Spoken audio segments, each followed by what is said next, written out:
से कजरा के धोवत होई, जाके उ ससुरा में रोवत होई। लोरवे से कजरा के धोवत होई, हमके मनले रहे अपन पति, केहू और के सजाई कैसे सेज। ए भाई रे पगलीला फाटता करे जी, भाई रे पगलीला फाटता करे, पगलीला फाटता करे जी, भाई रे पगलीला फाटता करे।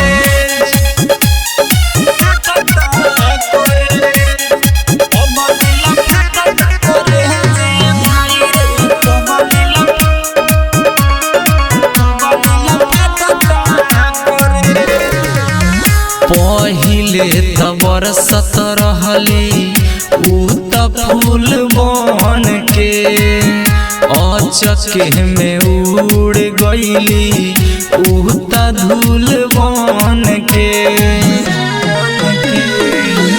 पहिले त बरसत रहली उ त फूल बन के, अचके में उड़ गईली उ त धूल बन के, उ त धूल बन के। टूटल दिल बाबी करल सपना, हम तो रखले रही सहेज। ए भाई रे पगलीला फाटता करे जी, भाई रे पगलीला फाटता करे, पगलीला फाटता करे जी, भाई रे पगलीला फाटता करे।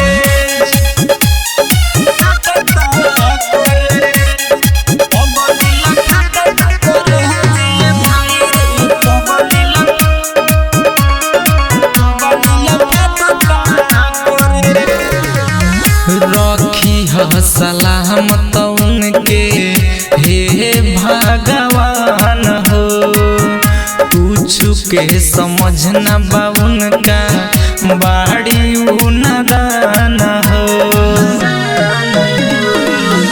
रखी ह सलामत उनके हे भगवान हो, कुछ के समझ न बा उनका बाड़ी नादान हो, बाड़ी नादान हो।